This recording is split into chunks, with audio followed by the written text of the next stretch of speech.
Good morning. I'm Tim. It's July 13th, 2014. It's just a minute after 4 on Sunday afternoon. And this is my thoughts, my ramblings, my story. I haven't done anything since Max's birthday. And they haven't really been bothering me very much to do something. But today they started. So when my youngest daughter, Crystal, was about 7 or 8, she came in one day. And after she closed the door, I could tell something was wrong. So I asked her, what's going on? And she said that, the kids she was playing with had been making fun of her and stuff. And, why do they do that? Well, sometimes when people are hurting, they like to hurt others. And it, for some reason, it makes them feel good. When they hurt others, they take their energy and they feel better. And it's, not something you want to do. What I want you to do is remember how you felt when they did that to you. Never do that. Never let anybody else feel that because of something you've done. Your best bet is just to let everything go. It's theirs, it's not yours. They did it because they're unhappy, not that it has anything to do with you. And I told her she could be anything she wanted in the world, and she's doing everything she can. She's a surgery tech in the heart team at Boswell Hospital. She has a jewelry business. She just got back from Texas for going to a convention for that, Premier Jewelry. She has a photography business that she's working at, and she has a horse and 2 goats and I think 4 dogs and 3 cats. So she's got a pretty full life. The rest of my kids are doing real good also. My youngest son, Jason, owns his own business. Casey, my oldest son, he manages a New York pizza place, I think, but he's a manager of a restaurant. And my oldest daughter, Daddy, she's going correspondence or through the computer to school to be like a social worker. Right now, she works with handle developmentally challenged children as a teacher's aide at a grade school, and she wants to get her degree so that she can do more. Which that's cool because we all need to do more. Me, I just sit around, roll around in my wheelchair, and do what I can around the house. I'm still working on it, but don't look like the wheelchair is going to change much. It's something I think I'm going to have to get. Well, I've already gotten used to it. Don't have to accept it because that's the way it is, and either be bored on your ass and cry about it, or get going and keep working. And every once in a while, I have my bouts of boredom, but I got my ass together, and I'll keep on working, keep on moving forward. I made a pork chunk of pork. That's easier, and potatoes, and they got cilantro, lime, habanero sauce at one of the stores, and I picked that up. I cooked it in a crock pot with some onions and garlic and potatoes, and then I poured a little bit of that on it. Then it was done, took it out, sliced it, and made a gravy out of the juice, put it all back in the crock pot, poured gravy all over it. And when Terry comes home, it'll be ready. She's seeing her dad. Something else that I did, quite a few years ago, probably in the late 90s, when I had my motorcycle accident in 95, they put about a 6 or 8 inch piece of shin bone in my leg, and it came from a cadaver. Well, when I was doing hospice, they had us visit funeral homes and just get used to that. I don't understand why. One thing I found out, though, is you can be cremated for as little as $600. They put your body in a cardboard box and cremate it and then give you back the ashes. Told Max about that, so he had it all prepared for when he left. It was already taken care of. He did it probably late 90s, early 2000. And he comes over and he says, hey, how do we find out who has a life insurance policy on you? What? Well, somebody's got a $600 life insurance policy on me. So I figure I'll cash it in and get $600. So we got a hold of the insurance company and found out the mortuary had put a $600 life insurance policy on Max because they had an insurable interest since he set up to have the funeral with him. So they got paid $1,200 when he kicked. Well, they made $600 then and $600 when he kicked it. So Just interesting fact or whatever. But one of the other things they did when I was doing hospice, there was a gentleman that came in that worked for, I got the stuff in my wallet, some company, and what I did was I signed up with them. I'm pulling it out of my wallet. That's why it's taking so long. Available 24 hours a day. Identification card. Oh, Science Care is the name of the place. It's here in this one's here in Arizona. I imagine they got them all over. But you donate your body. Mine, I'm not sure what to do with it, but they'll give Terry enough back within 2 weeks of cremated ashes so that she can have a memorial service. Then they use whatever for 2 years, then cremate all the remains and give it back to her. So basically my body is going to be on loan for 2 years to somebody, and we don't have to pay anything for a funeral or anything else because I don't care for funerals. Much I'd rather have a celebration of life, and a celebration of life can be done at any time after the person leaves. Yeah, the last funeral I was at, I had to get up and walk out because the preacher was he didn't know the person he was talking about at all. And yeah, for some reason I have a problem with most preachers. That's why I'm a minister. I'm not a preacher. I talk, but I don't preach at anybody. Do what in the hell you like, because at the end it'll all be sorted out. If you like what I'm doing, then you can pay attention to this. If you don't worry about it. Just go on to something else. I was watching something on Gaiam TV. G-A-I-A-M. You can get it for about $9 a month on the computer. But they were talking about mindfulness and how many things we do mindlessly. And one of the things that they brought up was food eating. If we'd slow down and pay attention to what we ate and be aware of the texture and the food, the taste and everything, we'd eat a lot less, which I know myself, I could eat a lot less. But I enjoy food and I get bored and I like to cook. So, but there are just different ways of being mindful of your situation and what's going on around you, rather than worrying so much about things in the future. You know, you worry about, well, is this going to happen? Is that going to happen? Actually think back to when you were really worried about something. You were scared to death. You had you lost sleep, everything. And you had this vision in your mind of how things were going to turn out. One question. Did it turn out nearly as bad as you imagined? Most of the things we worry about either never come to fruition, or when they do, they're nowhere near as bad as we were worried about. So we do more damage to ourselves by doing that, by worrying, because you lose the time that you have right now because you're worried about something in the future. So you miss out on what's going on right now because you're not paying attention to it. You're not mindful of it. And this is something we need to correct. We need to become more mindful of our situations and what's going on and aware of what's around us and things. It'd be so much nicer place when you're driving down the road. The guy that changes lanes and doesn't bother to put on a signal because he's on the telephone or doing whatever, he's not mindful of his driving. And if he was mindful of his driving, that accident wouldn't happen or he wouldn't cut us off. And there's so many situations like that where we just don't really pay attention to anything. We're just in our own zone, our own world. We're all in our own reality, but that's fine because I like my reality more than I do most people's.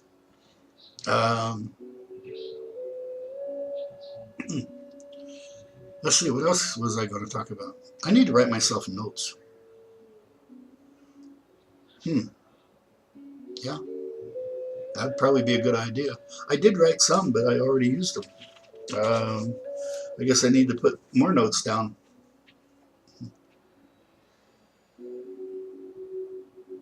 Gold prospecting always has a lot of good stories in it. Used to go gold prospecting a lot with Todd. He was the newbie that I met at the club. I actually met him because his wife was hot. Nobody else was talking to him, to him or her, so I went over and talked to both of them. And that was the easiest way to meet his wife. She's a really cool lady. But Todd and he lives on this side of town, and he was new to Arizona, period, because he come out from Michigan. So he was new at going out prospecting and things. So him and I go out a lot. He lived on this side of town, so we go out and we'd spend the weekend or whatever.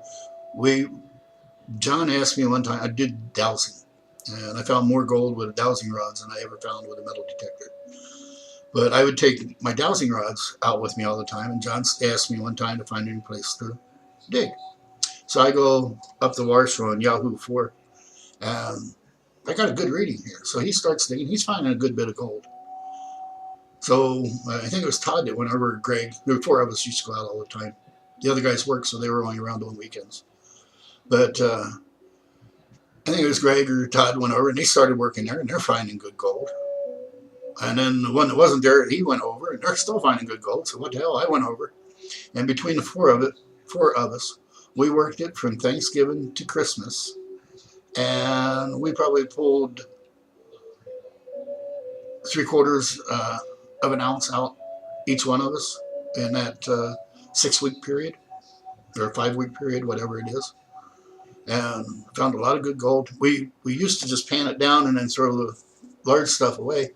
And one time, for the hell of it, I decided to pan it, and there was nuggets in there. So we started panning everything. There was nothing that was thrown away. Everything was panned or went through a dry washer. We worked it from Thanksgiving to Christmas. Oh, I already said that one. Todd and I were out. It was around Christmas time. This was when Arizona used to get cold. So it was in early 80s, mid 80s, I think. Probably about 80. No, it had to be in the 90s. Wow. Yeah, it had to be in the 90s because I didn't start gold prospecting until 96. So it's probably around 98. Got up in the morning, slept in the back of my Blazer. Todd slept in the back of his pickup. Get up in the morning, kick the coals around, and get the fire started again. So put the water on for coffee and figure out, see what I got left in my pan. And I went over to where the water was. And I've got a tub probably, this way, about that long, about that deep, probably about that wide. And I go over there, and it's covered with ice. So I break the ice off, and I grab a hold of the top. I had a green pan, about a 12-inch, and an 8-inch pan inside of that. And I picked up the 8-inch pan, and it's frozen to the larger pan. I picked up both pans at the same time, and a big chunk of ice out of the box that hadn't quite broke off yet.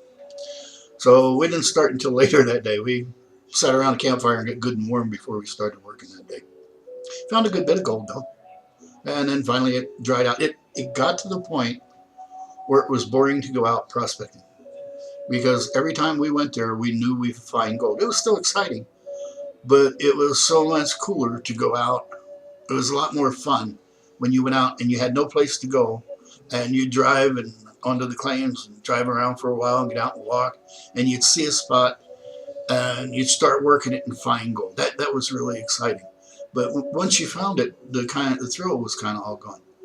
Other than making my wife and some friends some earrings with gold nuggets on it, I still got most of the gold that I found. And when I found it, it was only, I think it was 260, 270 an ounce. And now it's, I think the last time I checked, it was about $1,600 an ounce. And that's for flake or powdered gold, flake gold, real fine. So anything you find that's a nugget, which a nugget is considered anything that doesn't fit through a 10 mesh screen, 10 little squares and a 1-inch square. If it doesn't fit through there, it's considered a nugget. And nuggets are valued at 60 to 80% more than the price the gold is going for, because with the nugget, they just have to put a clasp or a spike on it, and it becomes a piece of jewelry, an earring, a necklace, whatever. You don't have to really do anything to it. So the nuggets are a lot more valuable. Most of what I got is fine powder gold, but I do have some nuggets. I did buy an ounce. Cost me about $400 in probably about 2002, because I sold my old man's van that I used to use. But when my old man died, I got his van from his estate. And that's when we used to go prospecting, and that's when I had over 300,000 miles on it. And I sold it, and when I sold it, I took $400 and bought an ounce of gold just so that I'd still have something that basically came from my old man, or it was my old man's reason that I have it. Since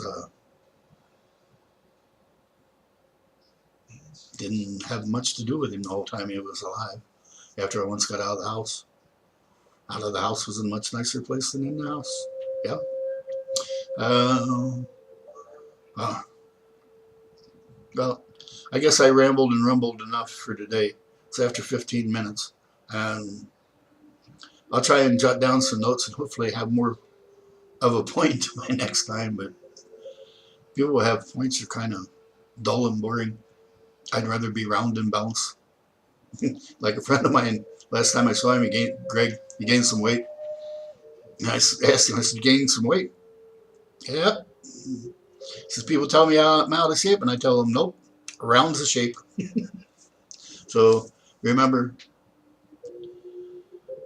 kill them with kindness. In the end, only kindness matters. Give them so much they don't even know what to do with it.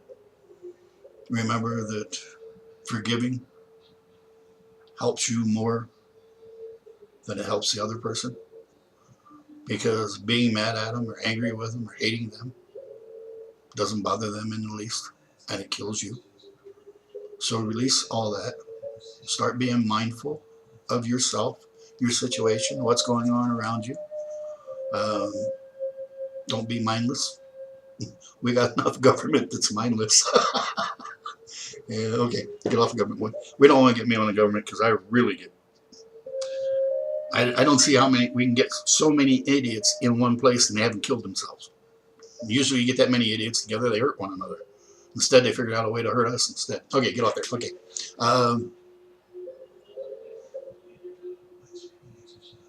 Kindness, pass it around. It's free. You are loved by more beings than you'll ever know. When we come in, we've got the rest of our soul family that's not on planet when we are. They're still on the other side. They're up there. They're cheering for us. I like to think of when I'm working with somebody, helping them heal themselves and talking to them, telling them to picture themselves in the middle of a football stadium. And they're standing there in the middle. And they can't even hardly move their arms to any direction. And all the way to the top of the bleachers, it's filled with beings of light, your soul family. They love you so much, and every one of them wants you to succeed. So anytime you don't feel like there's that much going on, or I'm not loved or whatever, start your mindfulness thinking.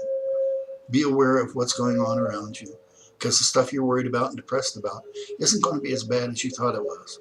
And remember how many souls and loved ones, beings of light, that are on the other side. You've got so many here that care and love you. So start doing your mindful breath. Remember that the love, the energy of the Creator is all around us. Just start thinking about that as you breathe, as you pull the air in. See the energy of the Creator. Color it whatever color you want. Make it ripple, make it bubbles, whatever. But as you breathe that air in, and it goes through your body, it's going completely through your body. It's cleaning all your cells. It's helping you become alive and aware and awake. And it raises your vibration.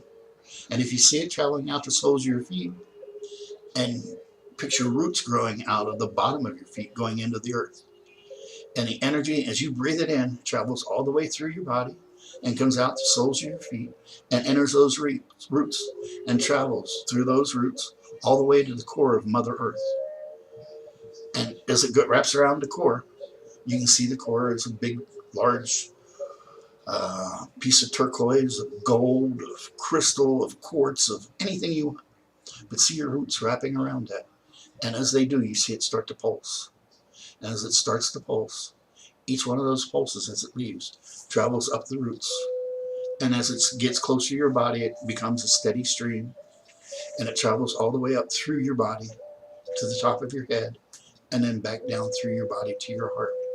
You're breathing in that God's creation, God's Creator's love, the Creator's energy. You're breathing that in. You see a large shaft of light coming down from above your spiritual family, sending you love. And all this energy and everything's going right into your heart. It's unconditional love, and you're giving it back out. How can you not be happy? How can you be bummed about anything? You've got all of this gone for you. All this love, all this light. And Tim's going to jump down from the soapbox now and tell everyone thank you very much. I hope you enjoyed it. I hope something helps. And remember, you're loved more than you'll ever know. If I can be happy, shit, everybody can be happy. Because I'm a nasty son of a bitch. Good night. Peace, love, and light.